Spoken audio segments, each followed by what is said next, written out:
Same fate. I'ma knock out Jake Paul. Mike Tyson has recently dismantled Jake Paul for fighting Mike Perry, and his fury isn't just coming from Jake's foolishness of canceling the fight.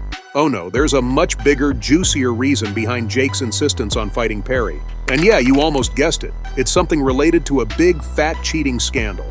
Jake tried to pull a fast one on Mike Tyson, but that was about as hard and impossible as trying to teach a cat to swim. For 38 years, Tyson has fought with dignity and respect for the sport. For him, boxing is sacred. For Jake, it's just another TikTok trend he can mess around with, and that's why Tyson didn't hold back. His roast of Jake was brutal, hilarious, and a must-hear. Now you might remember when Jake was practically begging Tyson to put his name on the fight poster, and now he canceled it out of the blue. Well, this mysterious cancellation of Jake Paul's fight with Mike Tyson sent shockwaves through the boxing world. At first, Jake tried to throw Tyson under the bus, claiming it was all because of Tyson's health issues. Yeah, Jake said the former heavyweight champ was too frail to fight. And of course, this juicy bit of drama exploded all over social media and mainstream media alike. Fans and pundits were split right down the middle. Everyone and their grandma had an opinion, and for a while the idea of a feeble Tyson dominated the headlines. But then things took a turn. Tyson, being Tyson, didn't stay quiet for long. When it flares up, I can't even talk. Is that the only health problem you got right now? I mean, hopefully that's the only thing you have, and you don't even, I mean, I hope you don't have sciatica right now, but otherwise you're in good health? You're in good health? All right, His first reaction was, wait, what? He came out and calmly denied any major health issues. Sure, he'd had his fair share of health problems in the past, but nothing serious enough to cancel the fight. Tyson assured everyone he was good to go. Determined to clear his name, Tyson did some digging. And boy, did he find something juicy. Turns out Jake had some sneaky motives. Sources close to Tyson spilled the beans. Jake was actually scared of Tyson's strict adherence to the rules. Unlike some of Jake's previous opponents, Tyson wasn't about to play games or bend the rules. This was a huge problem for Jake, who was allegedly looking for ways to guarantee a win. Basically, Jake realized he couldn't mess around with Tyson, so he bailed. When this bombshell dropped, the boxing world buzzed like a hive of angry bees. Tyson's discovery made Jake look shady, casting doubt on his commitment to fair play. The media quickly shifted gears, and suddenly it was all about Jake's dodgy tactics. Tyson's no-nonsense approach and quest for the truth only boosted his already legendary status, while Jake's reputation took a nosedive. This twist put Jake back in the hot seat, with everyone questioning his motives and methods. Tyson's investigation didn't just clear his name, it exposed a bigger issue in boxing. The cancellation, once a mystery, now stood as a testament to Tyson's unwavering integrity and the lengths he'd go to protect the sport he loves. How do you think we got trained to act like humans? From punishment. Punishment, awards, but mostly punishment. You do this, I'ma break your fucking neck. You do this, I'ma hang you. You do this, I'ma tear you limb from limb. And it doesn't scare all of us, but it scares most of us. But we know Mike Tyson's dedication to boxing is like a rock, solid and unmovable. This guy's been a stickler for the rules since his first professional fight in 1985, right through his retirement in 2005, and even in his recent exhibition matches. For Tyson, it's not just about professional pride, it's a principle. He's never engaged in a fixed fight, standing firm on the belief that the beauty of boxing lies in its fairness and unpredictability. So when Jake Paul suddenly announced the cancellation of their fight and blamed it on Tyson's health, Tyson wasn't having it. He's not one to back down from a challenge, especially not due to some alleged health issues. For him, the accusations were more than just a personal attack. They were an affront to his legacy and the sport he loves. Determined to clear his name, Tyson went on a mission like a boxing Sherlock Holmes to uncover the truth. He tapped into his vast network of contacts, trainers, managers, promoters, even some of Jake's former opponents. Tyson left no stone unturned. What he discovered was a real eye-opener. It turns out Jake Paul was scared. Yep, scared of facing someone he couldn't manipulate. Unlike some of Jake's previous opponents, Tyson wasn't going to be swayed or bought off. Tyson's strict adherence to the rules made him a formidable and unfixable opponent. One juicy tidbit came from a conversation Tyson had with a former associate of Jake's, who, fearing repercussions, stayed anonymous. This insider spilled the beans that Paul's team had been exploring ways to secure a guaranteed win, including bribing referees in past fights. When these shady tactics were suggested for the Tyson fight, Tyson Tyson's camp flat out rejected them. This refusal to play dirty was a major reason why Jake bailed. Another insider, a well-respected trainer who'd worked with both Paul and other high-profile boxers, confirmed that Paul's camp had been looking for ways to ensure victory by any means necessary. This trainer detailed how Paul's team had previously manipulated match conditions like picking compliant referees and negotiating favorable fight terms. But with Tyson? No way, Jose. Tyson's rock-solid reputation for integrity meant the fight would have to be fair and square, which evidently freaked Jake out. Tyson also dug up emails and messages between Paul's team and various boxing officials, showing a concerted effort to find referees who could be swayed. A whistleblower within Paul's camp handed over these documents, painting a clear picture of a strategy built on manipulation and deceit. Armed with this evidence, Tyson publicly denounced Paul's actions, exposing the real reason for the fight's cancellation. The boxing world was shook. Tyson's findings not only cleared his name, but also put a huge question mark over Paul's career. The young boxer, famous for his brash persona and social media antics, now faced serious questions about his integrity and commitment to the sport. Tyson's dedication to uncovering the truth highlighted the stark contrast between them. One, a seasoned veteran with an unshakable belief in the sport's purity. The other, seemingly willing to compromise everything for a win. Instead of trying to tangle with Tyson's ironclad integrity and legendary status, Jake set his sights on a new opponent, Mike Perry. Yeah,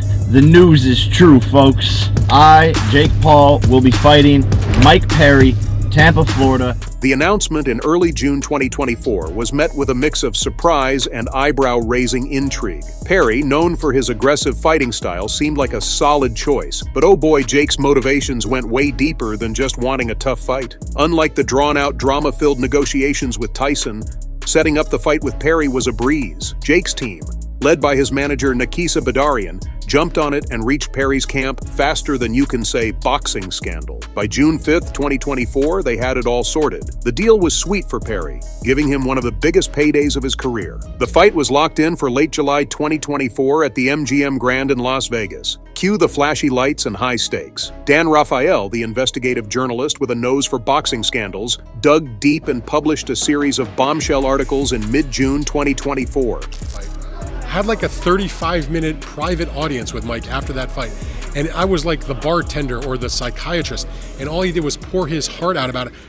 His sources included members of Perry's training team and officials within the NSAC. Rafael laid out the whole sordid plan. The referee was instructed to overlook Jake's minor infractions like holding or excessive clinching, which could give him a big edge over a relentless fighter like Perry. Meanwhile, Perry was to be penalized for the same actions, creating a blatant double standard. But wait, there's more. The final scorecards were another piece of the dirty puzzle. Rafael's investigation revealed that Jake's team had approached several judges with financial incentives to score in Jake's favor. Though the identities of these judges remained a secret, the implications were crystal clear. Jake's camp was desperate to rig the fight. By June 15, 2024, the NSAC had had enough and announced a formal investigation. Both camps were questioned, and the referee was put on administrative leave. The boxing world erupted in outrage and disbelief. Jake, already a controversial figure, faced a tidal wave of criticism from fans and fellow boxers. Boxing legends like Lennox Lewis and current heavyweight contender Deontay Wilder didn't hold back. Lewis took to Twitter on June 16th, calling for stricter regulations and tougher penalties for fight fixers. Wilder echoed these sentiments in an interview, stressing the need to protect boxing's integrity.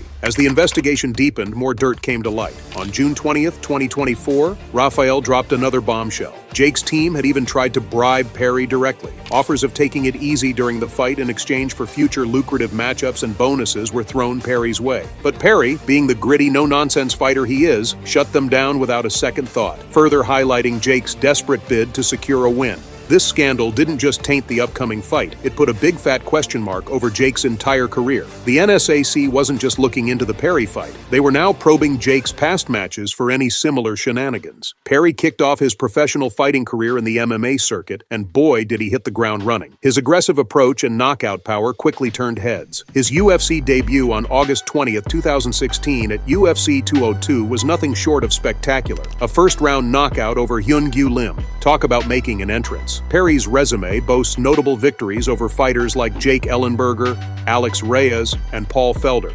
That fight with Felder at UFC 226 on July 7, 2018, Perry showed off resilience and striking skills, earning a split decision victory that fans still talk about. Now let's switch gears to Jake Paul. Despite this unconventional path, Paul managed to rack up an undefeated record, using his reach and physicality to his advantage. His wins over fellow YouTuber Anisan Gibb, former NBA player Nate Robinson, and ex-MMA champs Ben Askren and Tyron Woodley have shown he's got some serious power in that right hand and surprising agility for a newcomer. Man, I'm on a tear. Like, I'm not slowing down for anybody. If people want to delay fights, I got to get my experience in the ring. I love fighting. I love going under the bright lights, and I love putting on shows for the fans. And I will become world champion, but to do that, I need experience. And Mike Tyson is an absolute killer. So I do want to face another absolute killer. Don't get it wrong. Perry's fighting style is worlds apart from Paul's. Rooted in his MMA background, Perry's a brawler through and through. He loves close quarters combat, throwing powerful hooks and uppercuts that leave his opponents seeing stars. While he's got solid grappling skills, he prefers to stand and trade blows. Paul, on the other hand, leans on a more measured boxing style, using his reach and setting up power shots from a distance. Perry's unpredictable brawling presents a unique challenge. Opponents never quite know what's coming next. He's been in some brutal battles, like his bout against Vicente Luque on August 10, 2019 at UFC Fight Night 156. Perry took a beating but kept pressing forward, earning the respect of fans and fighters despite losing by split decision. He can be reckless, leaving himself open to counterattacks. This lack of defensive discipline has cost him in fights against guys like Santiago Ponzinibbio and Jeff Neal, where precise counter-striking neutralized his aggression. And let's not forget his conditioning. In longer fights, Perry's shown signs of fatigue, a critical weakness in the grueling world of professional boxing. So why did Jake Paul opt to fight Perry instead of Tyson? It's all about strategy, my friends. Perry, with his formidable reputation, presents a different challenge than the legendary Tyson. For the relatively green Paul, Perry's wild brawler style might seem more manageable than facing a seasoned vet like Tyson, who plays strictly by the rules. Plus, Perry's tendency to engage in wild exchanges could give Paul opportunities to land those counterpunches. But what do you think about all this? Will Jake finally face the consequences of his actions? Or will Perry's fists do the talking? Share your thoughts in the comments below. Let's get the conversation going.